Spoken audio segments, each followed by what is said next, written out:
So you are all very welcome, and thank you very much for being here. So what am I going to talk about tonight? Well, I thought I'd take a break from decorative because we've done that for the last 2 weeks, and I'm hoping I might have something to show you next week. So I thought what we'd do is actually, I had a look through the social networking sites, and I came across an interesting post, and that got me thinking, so that brought up tonight's subject. And the subject is hemming on the serger. And then after I've done that, I'm going to show you how to sew on bands so that you have a flat seam. It's using flatlock, but we can get it even flatter on exercise wear and baby's clothes. So that's what I'm going to lead on to. I have 2 death-defying demos for you tonight. I have spare bits of fabric in case they go wrong, because you know how it goes. But anyway, let's talk about it. Hemming. That's one of the things I hate doing the most. I hate cutting out and I hate hemming. So if I was doing a woven, would I use my serger to hem? Possibly not. Okay, I'm just going to say that. But if I was using a knit, would I use my serger or my sewing machine? Absolutely my serger.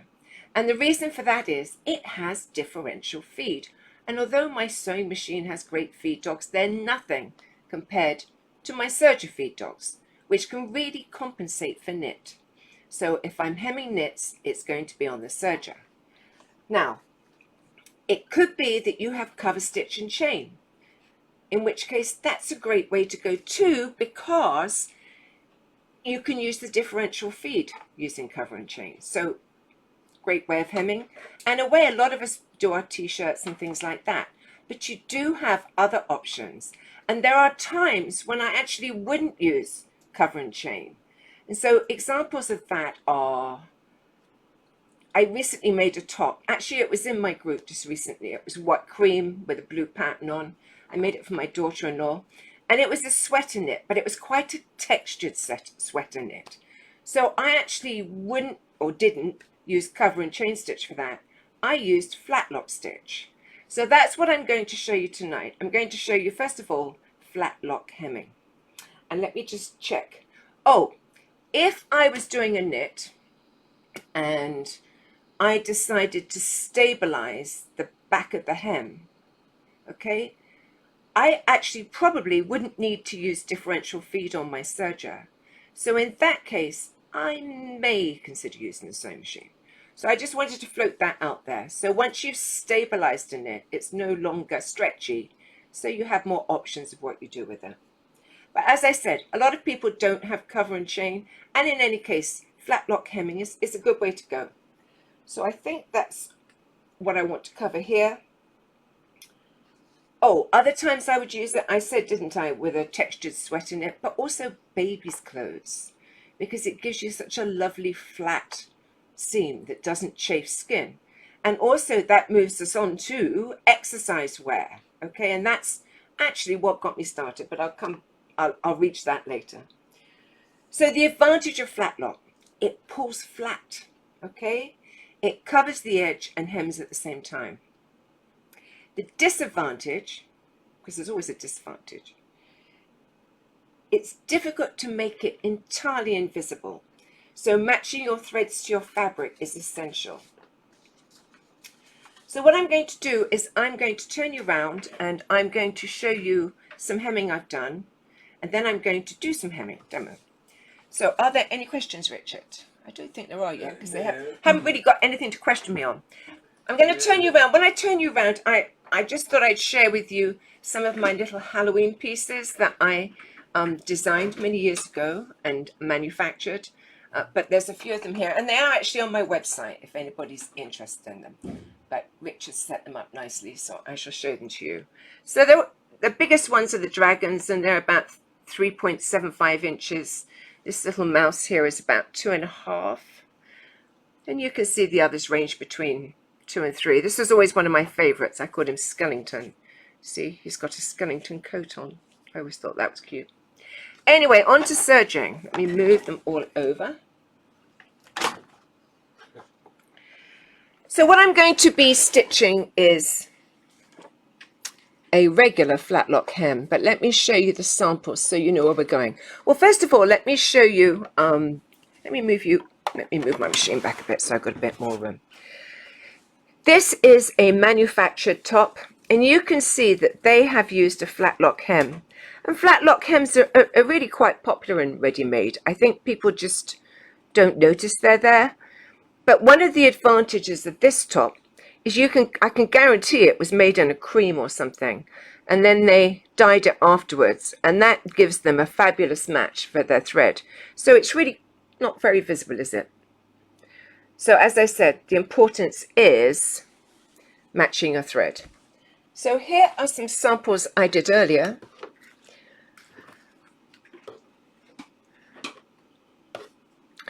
So here is a flatlock hem, and you can see the stitches, okay?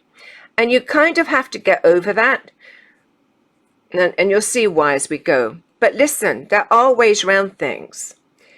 You can see the stitches here. You can't see them on this piece here, can you? You see them here if you look closely, but they're fairly invisible.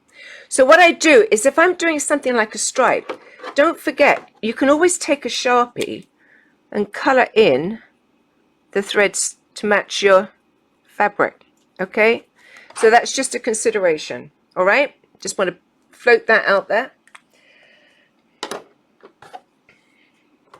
So how do we do it? Well, I'm going to show you the machine first, and I'm not going to set it up because we all have different setups, but this is set up for flatlock.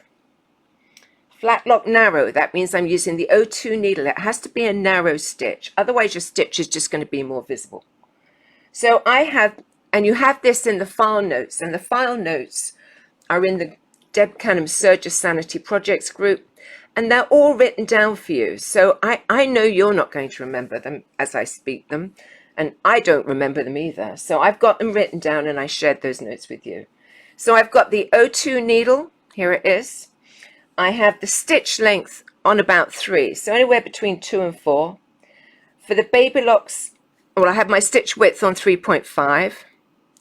And then for the baby locks, you're going to need your stitch select. Remember your A, B, C, D on B Bravo.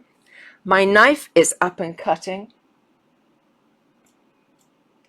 And this is the stitch where you use the subsidiary looper. Okay, this is the subsidiary looper. It either flips over or you pull it to the right and it clips over.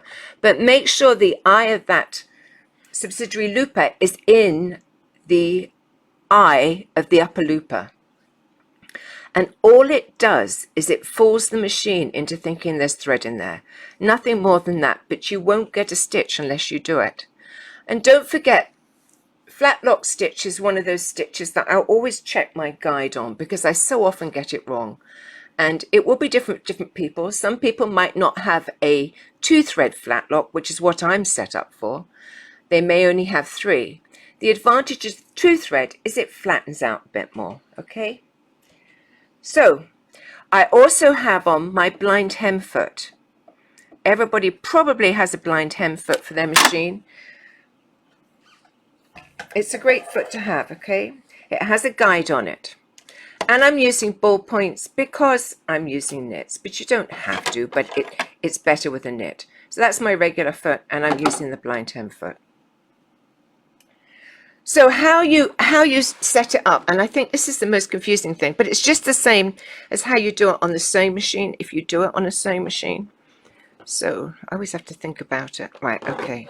So what I did was I pressed up about a 1.5 inch hem, okay? So there's my 1.5 inch hem. I'm going to sew it along here, right?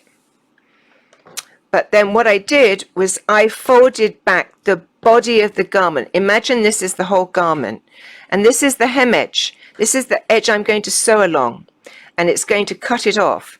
But what I'm going to do is I am going to feed it into the machine with this folded edge up against the guide. Okay, so let me show you another way. So what it is this is the hem. Okay, there it is.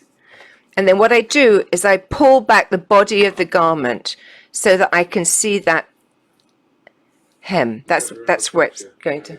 Sorry. So what I do is there is my hem, 1.5 inches. Lay it down, pull back the body of the garment so that I can see that hemming edge. I'm in now, Dickie. So there it is. I'm going to be sewing along there. So what I'm going to do is I'm going to feed this into the machine, and I'm going to run the guide along the folded edge. And what it's going to do is it's going to take a stitch in here and then a stitch in that folded edge. But before I do any of that, there's something, you know how I always say to you, this is a tip. This is the tip that matters, okay? This is the tip that matters. Pay attention, because this won't be easy if you don't do it this way. So what I'm going to do is I am going to chop off the first section. And the reason for that is, do you remember, I quite often do that. And the reason for that is that allows me to get this part, which is actually curled over. I'm just going to cut the end off because it's the end of the fabric and I didn't do that. So it allows me to get this section right up to the needles. And when I've got it right up to the needles, what happens? I have all the feed dogs helping me. If I just poke it in here, you're going to get a mess. So what I'm going to do is I am going to lift my foot and I am going to put it right up to the needles. Okay, so I've gone right back as far as the needles, and I might even move my hand wheel to take a stitch in the knit. I didn't really have to do that, but I thought I'd add it in. Right, so my guide is up against the folded edge. This is the folded edge. This is the hem that's going to get cut off, and I just stitch. I failed to tell you that I have my differential feed on 1.3 because I'm doing a knit. So off we go. And what I'm doing is keeping this folded edge up to the guide.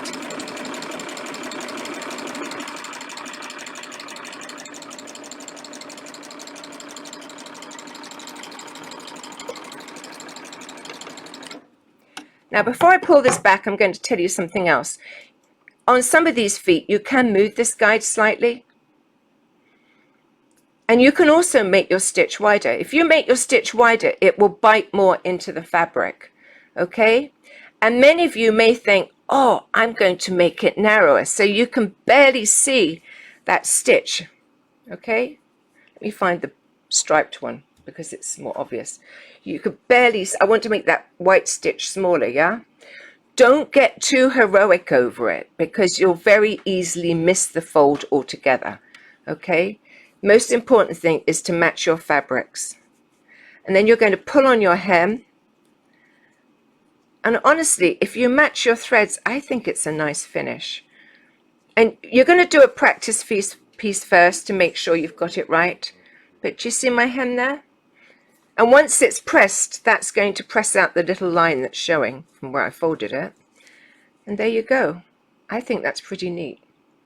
It's fast and easy, and it gives a good finish as long as you get the right match on the threads.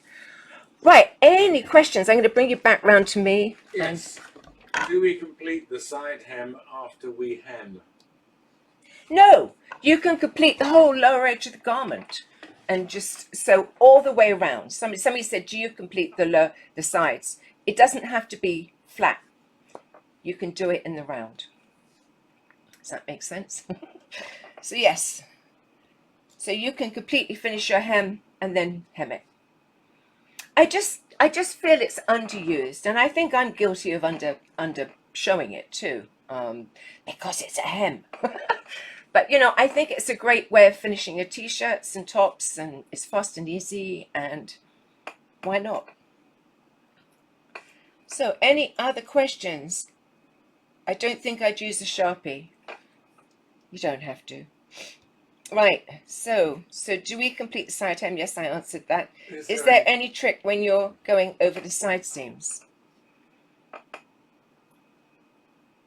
I don't think you're going to have a huge problem going over the side seams.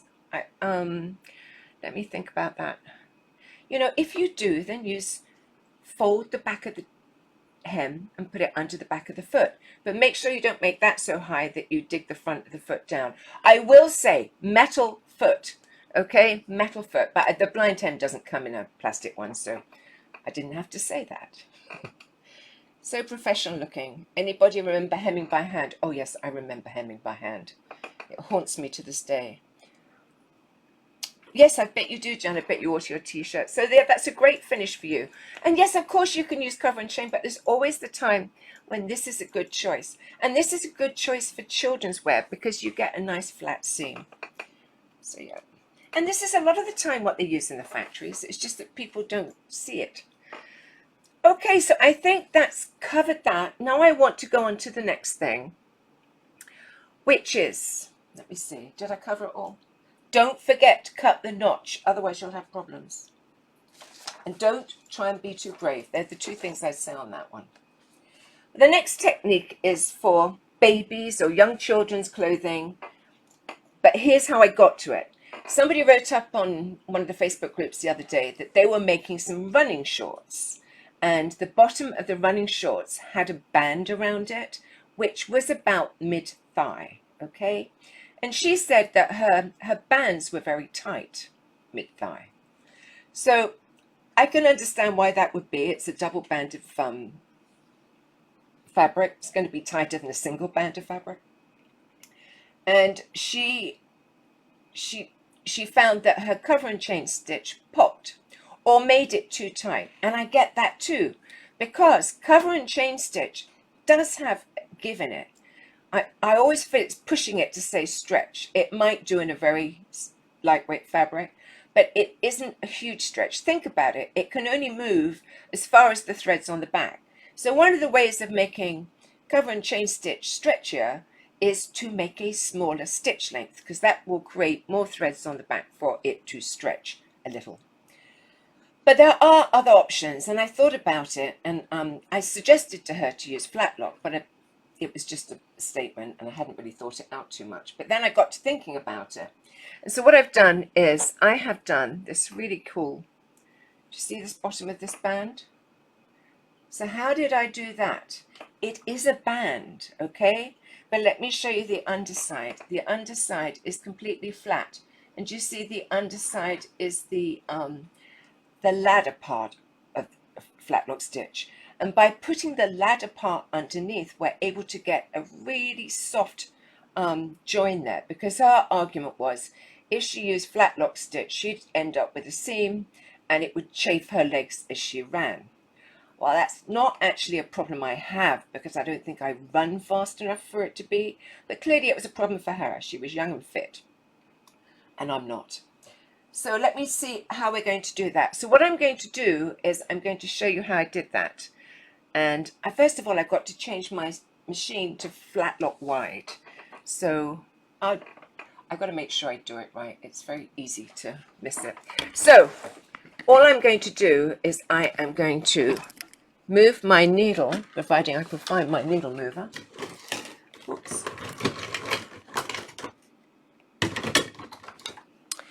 To move my needle over to the wide position.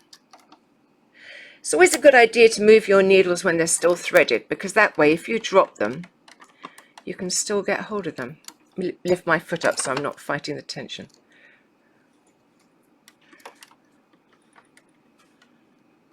Your camera's wobbly. My camera's wobbly. It's because I probably hit it a few times. Oops. I'm having trouble getting my needle out. Here we go. So, putting it in the wide position. Now, actually, for flatlock stitch, I don't have to do too much else. I just have to move my thread spool onto the 01 spool pin. At the moment, it's on the 02. But it still comes through the upper looper slot. So let me just check my settings. I have the 01 needle. I have my stitch length on 2 to 4. I have my stitch width on 7.5. My knife up and cutting, my stitch selector on A, and I'm going to use my regular foot for this, and I'm going to have my differential feed on 1.3 because I'm still working with a knit.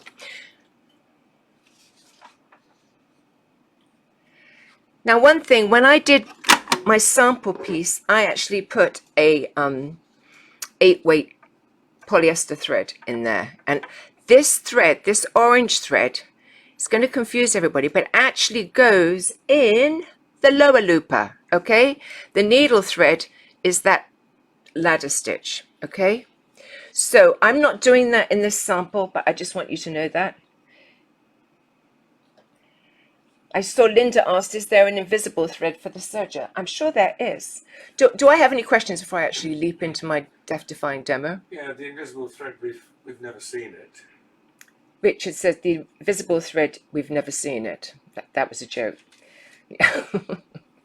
Yeah, when finishing it in the round, how do you end it when you reach the spot where you began? So Barbara says, how do you end it where you began? Well, I think when I show it to you, you'll see. You can see when you get to the stitches and you're just going to steer off. Okay, nothing. Okay, so let's get on with the next bit. So I'm going to move you down to my table again so I can show you what I did, because I've kind of got it ready to go. So this is what we're doing, except we're not doing it with decorative thread. And here is the band, okay? Now, I always ask you to be super imaginative. Let me move this back a bit. Super imaginative. This is a pair of shorts leg, okay? And this is the bottom of it, all right? And this is the band that we're going to sew on it. And this band, I don't know how wide it is. It's 4 inches, but let me tell you, I cut it out, and then I actually, do you know what I really did? I pressed it so it was in half. Then I cut it out. That way, it's the same size both sides, and I don't have to fight with matching up the raw edges. So did you get that? I folded it, then I cut it out, and then I sewed the ends together so it's in a loop. And this leg is in a loop too, okay? It's a leg. It is a pair of shorts leg. So what you're going to do, and this is a bit different, so pay attention and let me read my instructions.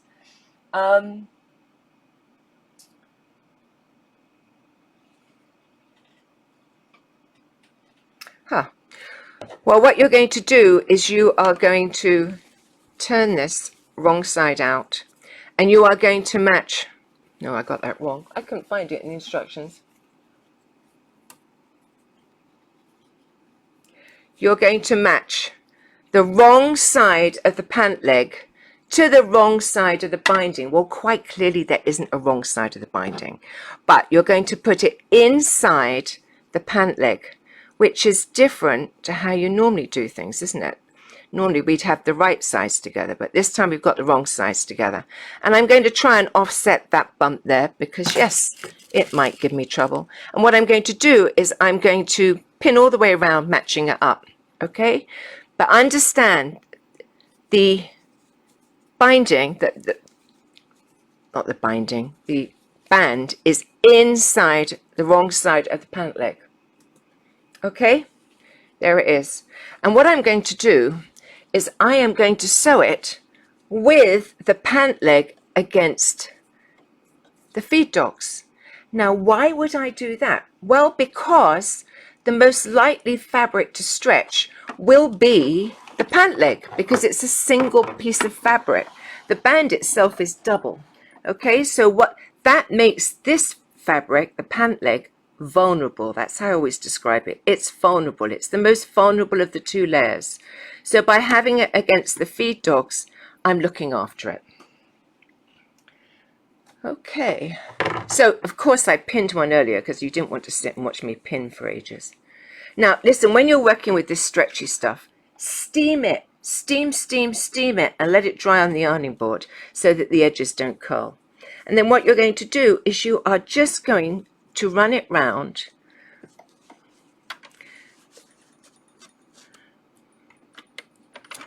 You are going to run it round, keeping the 3 raw edges, because you've got the 2 bands and the legging, against the knife, just all the way around. And it's on differential feed 1.3. So here I go. And I take the pins out as I go because knife blades don't like pins.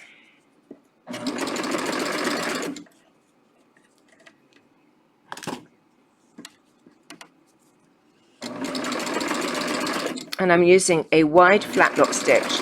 And I could have put decorative thread in the lower looper because that's the thread that's going to show. The needle thread is going to be on the wrong side. It's confusing, that, I know. It takes some thinking about. Just trust me.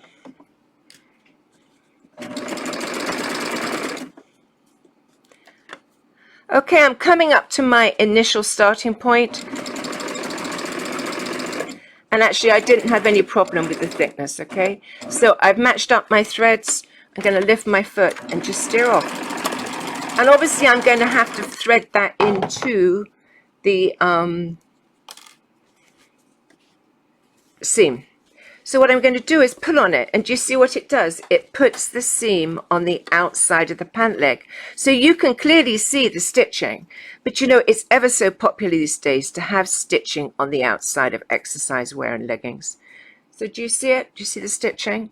But look at the inside. Look how smooth and flat that is, which is really great for exercise wear. It's great for children's wear. And actually, you know, this is a feature. And as I said, I used decorative thread because I thought, you know, at least if I use decorative thread, it'll look as if I meant it to show. Okay. So let me, where did I find that fabric? I saw somebody ask that. I found it in Joann's. Recently? Yes, recently. I made a dress for Claire. So yes, any questions? No, that was the only one. Really? Fabric, yeah. Did I leave you all speechless? No, I didn't. Absolutely. I didn't. Okay, well, could you use wool? Absolutely, you could use woolly nylon. Woolly nylon would be great. Okay, woolly nylon would be great in the lower looper. You can use woolly nylon all the way through, lower looper and needles, if you wanted. Yeah, so.